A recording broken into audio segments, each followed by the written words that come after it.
Canada finally yields, withdraws 41 diplomats. India's efforts to ensure parity in diplomatic presence with Canada finally saw Ottawa pulling out 41 diplomats while accusing the Indian government of violating the Vienna Convention on Diplomatic Relations by forcing it to downsize its mission here.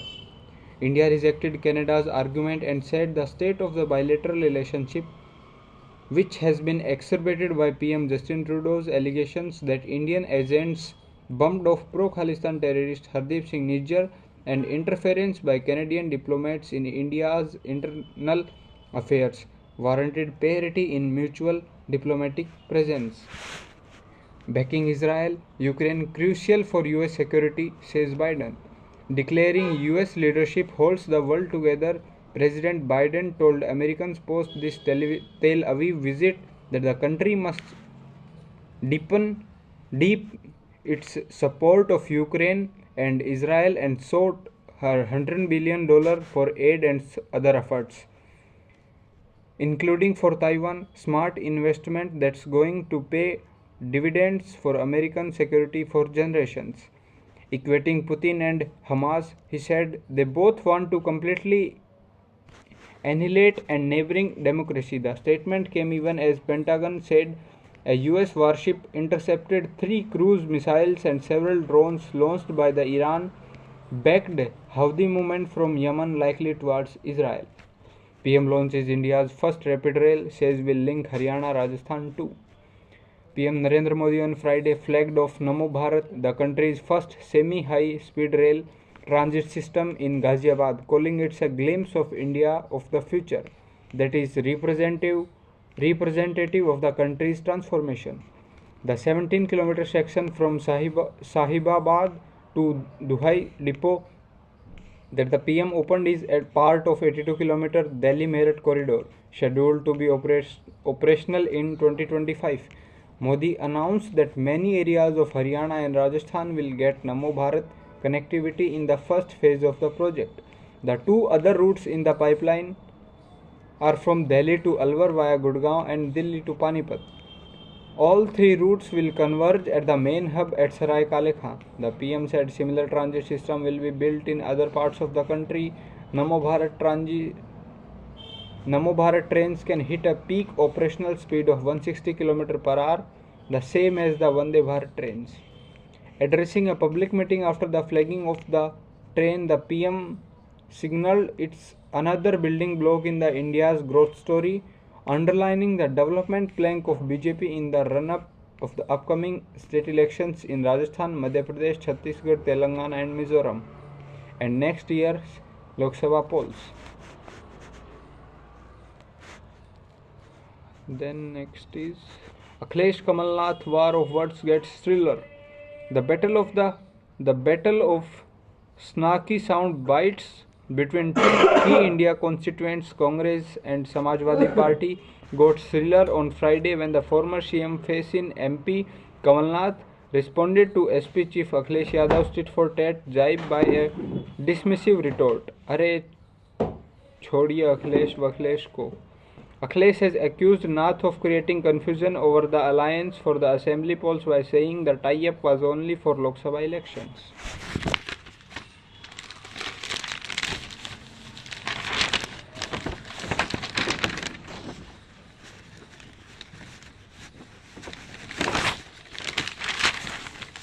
COVID. 94 families get 1 crore each. Delhi government has decided to provide ex-gratia payment of rupees 1 crore to the families of 2 more COVID warriors, taking the total number of beneficiaries to 94. The government provided rupees 1 crore compensation to the families of government servants who lost their lives serving people during the COVID-19 pandemic. The Delhi cabinet approved the 2 names nursing orderly Satpal and Delhi police constable Amit Kumar, after which CM Arvind Kejriwal gave his note to the proposal. Satpal worked as a nursing orderly and was stationed at the district medical store in Saket, which was a high-risk area then. Officials said he used to send medicines to 40 dispensaries in the capital. Kumar was posted at Bharatnagar police station and had been stationed at highly risk-prone cantonment zone near Deepchand Bandhu Hospital during the lockdown. Of 92 corona warriors whose families have got the compensation, 52 are from Health Department, 17 from MCD, 7 from Education Department, 5 from DTC, 2 from Delhi Police, and 4 civil defense volunteers, and one personal each from Delhi Home Guards, Netaji Subhash Chandra University of Technology, Delhi State Industrial and Infrastructural Development Corporation, Delhi Cantonment Board, and the Union Defence Ministry. The 17 corona warriors from the MCD, 10 were doctors and medical staff, 4 were teachers, and remaining 3 were sanitation workers.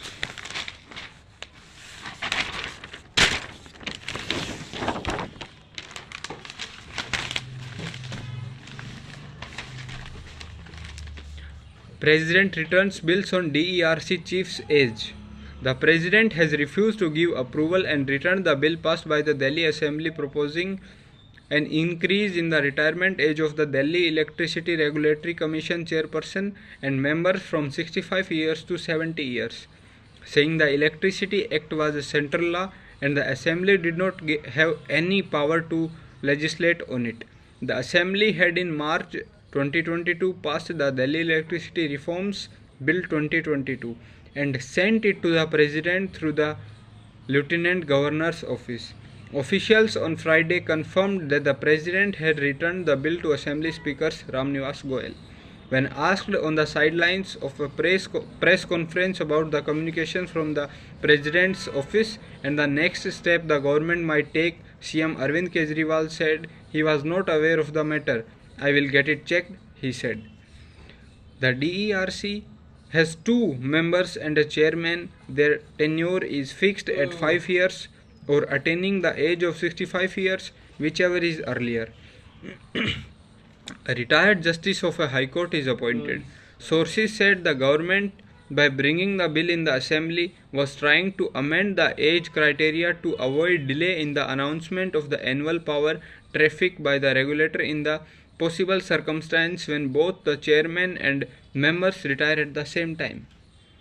Most persons join the regulatory commissions after retirement at the age of 60 years or 62 years or were not able to complete the full 5-year term. The government pointed out this fact in the bill to correct the anomaly in the extant rules, a source said. The commission was recently vacant till retired Justice Jayanth took charge last month.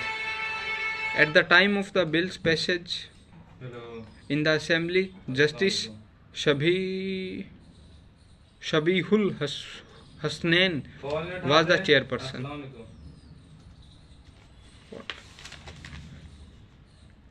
Ministry of Home Affairs ordered CBI probe against IAS officer for irregularities.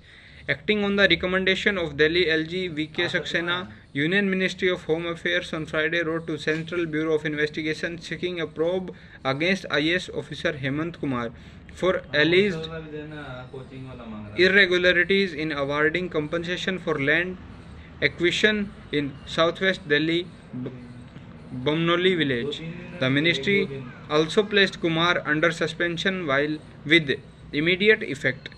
Since the officer was transferred to Andaman and Nicobar Islands by the MHA on Thursday, Kumar will have to remain in the Union Territory and seek permission before travelling till the order remains in force.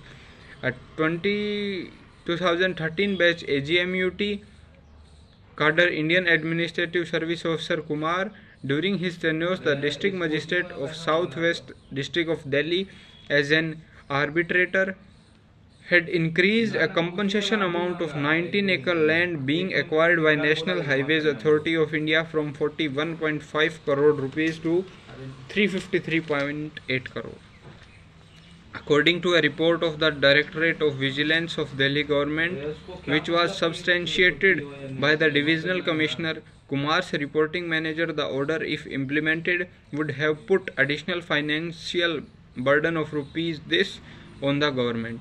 The report said that the enhancement of compensation by Kumar was a gross blunder and was especially serious when coming from the DM, who should have known the prevalent land rates. If the principle applied by the DM is considered, it would result in absurd results having bearing on planned urbanization and development, the report added. Accepting the report, LG had given his approval to write to the ministry to initiate disciplinary action against the officer beside referring it to the CBI for further investigation. LG had also accepted the recommendation to surrender the office to the service department for further action, the source added. Following the recommendation of National Capital Civil Service Authority, Kumar was transferred by the Service Department to the Administrative Reforms Department as a Special Secretary on September 21. In this letter to the CBI, the ministry said it had examined the recommendation made by the Government of Delhi, which was approved by the competent authority, and decided that the matter be referred to the Central Agency for Investigation. The CBI is therefore requested to expeditiously conduct investigation, and further details, if any, may please be obtained directly from the letter read. Member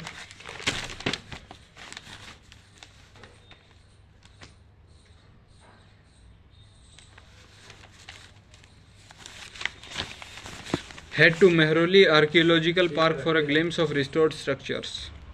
Visitors to the Mehrauli Archaeological Park can now rest at a self-serve cafe as they enjoy the revamped and conserved heritage structures there. On Friday, Lieutenant Governor V.K. Saxena unveiled the restored Kale Khan tombs and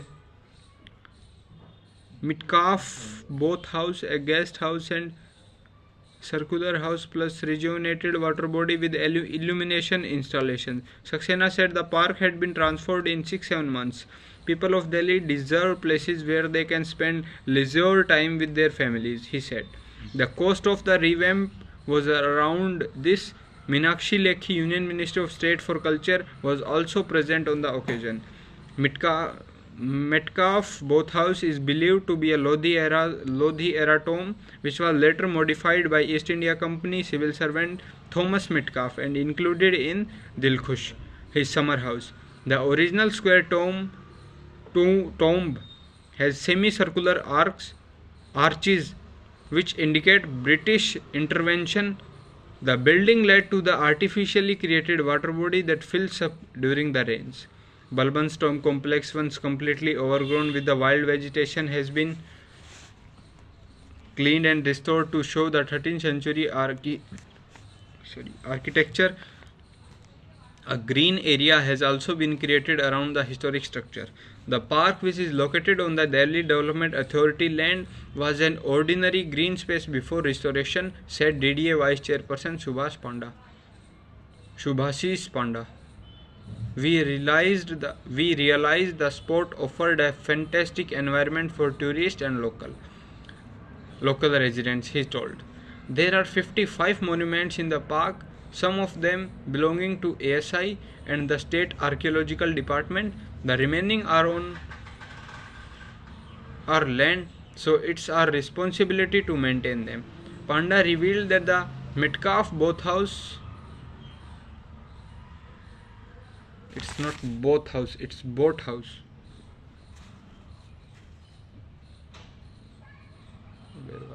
Panda revealed boat house renovation of which will be completed in 20 days will be used as an interpretation center. He said the neglected monuments had been restored with intricate interior works that maintain the authenticity and structural integrity of the original structures.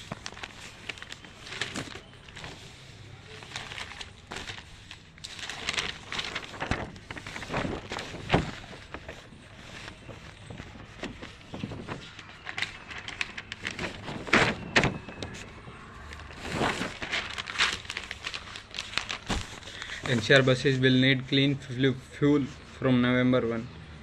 All the bus services between Delhi and other NCR cities in Haryana, Rajasthan and UP must run on cleaner fuel from November 1, the Commissioner of Air Quality Management ordered on Friday after a meeting with the states. Aiming at reaching efficient and cleaner public transport services within NCR, the Commission has directed the state governments of Haryana, Rajasthan, and Uttar Pradesh to ensure that intercity and interstate bus services are either electric, CNG, or BS6 compliant. One of the major sources of pollution in the city, according to a source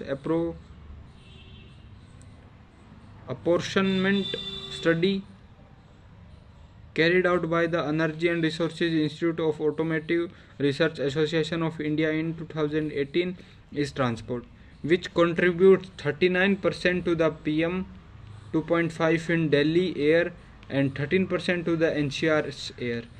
Transport also accounts for 19% to the city PM this. The Commission has held a series of meetings with the NCR states for developing detailed action plans for shifting to cleaner bus services in NCR, focusing that the bus services in the entire NCR to be targeted for electric vehicles in long term, through electric vehicle CNG buses in the medium term, and the interim through electric vehicle CNG BS6 diesel buses, said the statement on Friday. Sorry. CAQM said Haryana, Rajasthan, and UP had accordingly formulated plans to replace and relocate older BS3 and BS4 diesel buses and to procure new BS6 diesel buses in 23-24. Under this, Haryana will procure 1330 these numbers of buses, Rajasthan these. Okay. Northeast riots. Court directs CP to initiate probe against officials. A Delhi court expressing disappointment at the quality of investigation in case related to Delhi riots of 2020 has directed the Commissioner of Police to initiate an inquiry against the officials involved. Additional Session Judge Pulatsya Pramachala asked the Commissioner to initiate a department-level inquiry against the conduct of previous investigation officers. It is also expected that the concerned official must be sensitized to at least not waste the court's time on false pretext, said the judge. Next hearing of the matter is on December 13. On the same date, court would expect an acknowledgement from the Office of Learned Commissioner of Police as well. In respect to receipt of above mentioned observations, copy of order be sent to Commissioner of Police, the court said. The court, noting the present investigation officers found that the relevant witnesses were not examined by the previous investigation officers and given time of incidents was based on the hearsay evidence, said it's very painful that previous investigating officer literally wasted time of the court by filling report of investigation based on hearsay evidence.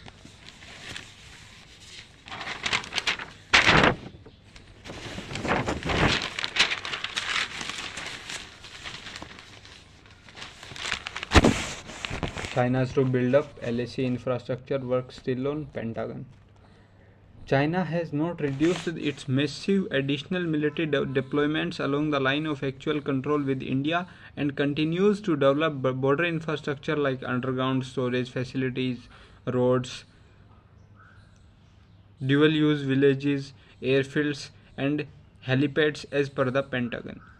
In its latest annual report on China's military power, the US Department of Defense said Beijing now has more than 500 operational nuclear warheads, surpassing previous projections, and is fully on course to reach over 1,000 warheads by 2030, while it also builds a formidable arsenal of long-range ballistic missiles.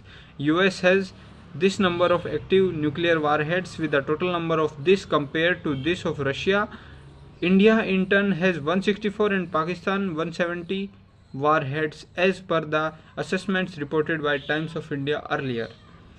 Pentagon said China continues to modernize its military by enhancing capabilities across all domains of warfare, including traditional land, air and sea as well nuclear, space, counterspace, warfare and cyberspace. China is strengthening its ability to fight and win wars. Counter interventions by third parties in conflicts along its periphery and project power globally in tune with President Xi Jinping's global of having a world-class military by 2049, it added. In the section on the India-China border, Pentagon said that Chinese Western Theater Command deployments along the long LAC will continue through 2023. This tallies with the assessment in India as reported by Times of India. The military confrontation in eastern Ladakh is set to enter the fourth consecutive winter after the 20th round of Corps commander level talk on October 9 to 10 did not lead to any breakthrough in diffusing the two major face-offs of Dipsang Plains and the Charding Ninglung Nalla Trek Junction at Demchok. Pentagon said China has last year deployed a border regiment supported by two divisions of Jinping and Tibet military districts with 4 combined arms brigades in reserve the western sector of LAC. On China's border infrastructure development, Pentagon said the improvements include underground storage facilities near Doklam, new roads in all 3 sectors of the LAC, a second bridge over Pangong Lake, a dual-purpose airport and helipads.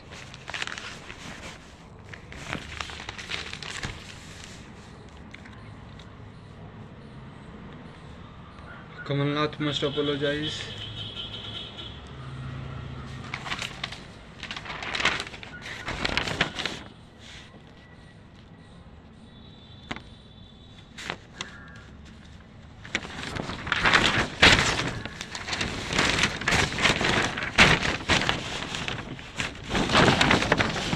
Creating new hierarchies of access.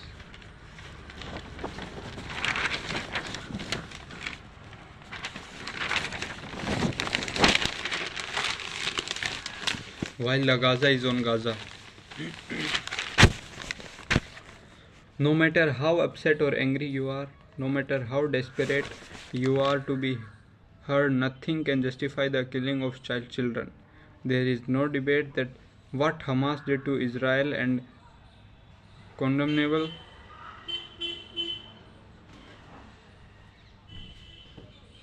and sank humanity to a new low.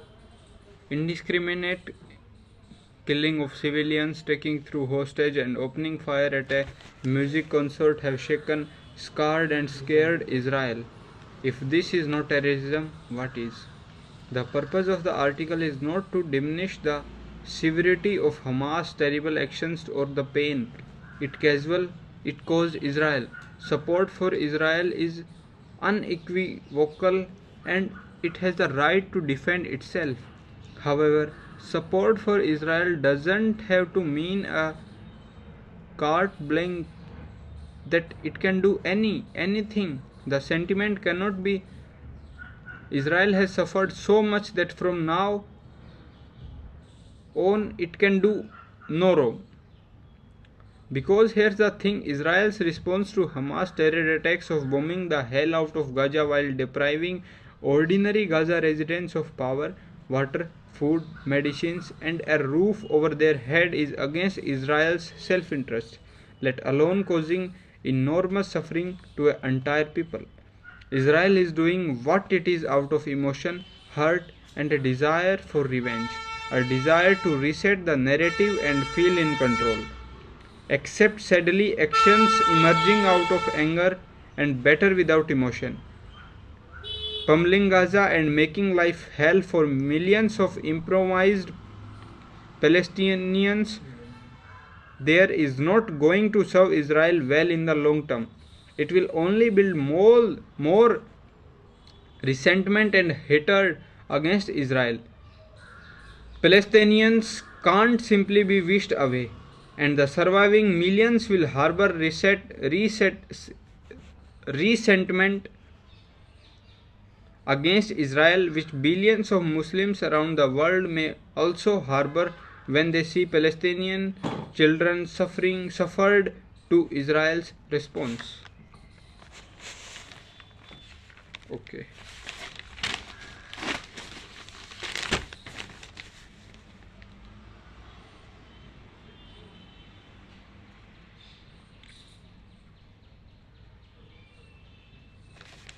India against the yuan bill for Russian oil. India is rejecting pressure from Russia oil suppliers to pay for crude imports in the Chinese currency as tensions between New Delhi and Beijing continue to simmer. Russia has accumulated billions of dollars worth of rupee assets given its wide trade surplus with India, but it's struggling to the use of funds. At the same time, Russians' demand for yuan has grown sharply in the past year, and its economy becomes more reliant on China for imports. Russian businesses have been settling more of trade in yuan, with the Chinese currency replacing the dollar as the most traded currency in the Russia this year. Indian refineries mostly pay for Russians' oil imports in dirhams, dollars, and a small amount of rupees. If oil prices are above the $60 a barrel cap imposed by the US and its allies on Russian oil. While the yuan is sometimes used in smaller transactions, Russian oil suppliers are requesting that the Chinese currency be the main unit of the transaction for oil trade, a senior government official said. India's resistance to transacting in yuan underscores its difficulty in balancing relations between Russia, an important economically, and China, a geologically rival. At the same time, relations between India and China have remained strained on the back of the continuing border disputes. The government won't agree to those requests, according to the two people and two other government officials. Almost 70% of Indian refineries are government owned, which means they would need to follow orders on the payment instructions from the finance ministry. Spokespeople at RBI, the finance ministry, and the petroleum and natural gas ministry didn't immediately respond to emails. Indian Oils, Bharat Petroleum and in Hindustan Petroleum also didn't respond.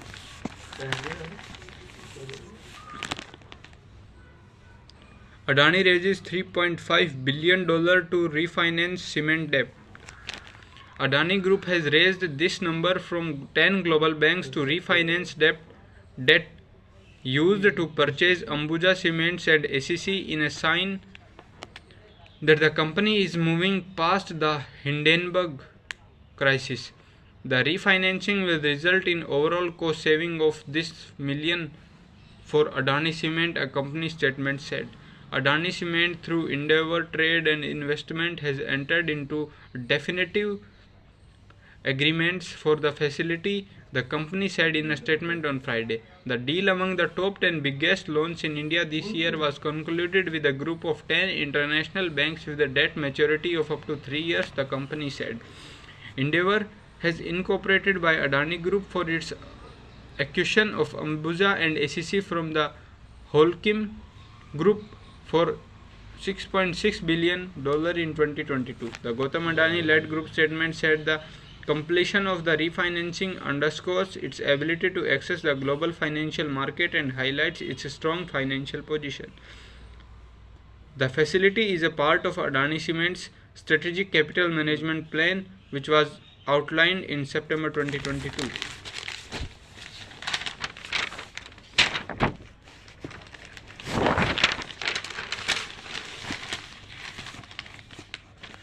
Interest rates to remain high, vigilant on inflation, RBI Governor. Interest rates will remain high, the Reserve Bank of India Governor Shri Shaktikant Das said on Friday, and asserted that the central bank remains extra vigilant on the evolving inflation dynamics to ensure a sustained easing of price pressures. Interest rates will remain in high. How long will they remain high? I think only time and the way the world is evolving will tell. Das said while responding to a question at the Kautilya Economic Conclave. Earlier in the address at the conclave, Das said the retail inflation has moderated sharply to 5% in September 2023 with a correction in the vegetable prices, but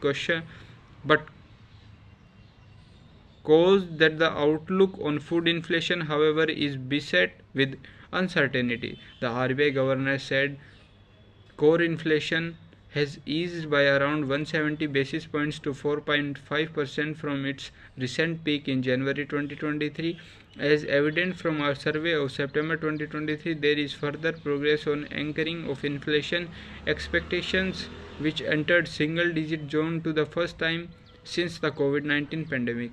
In the current situation, monetary policy must remain actively disinflationary to ensure that the ongoing disinflation process progress smoothly, said Das.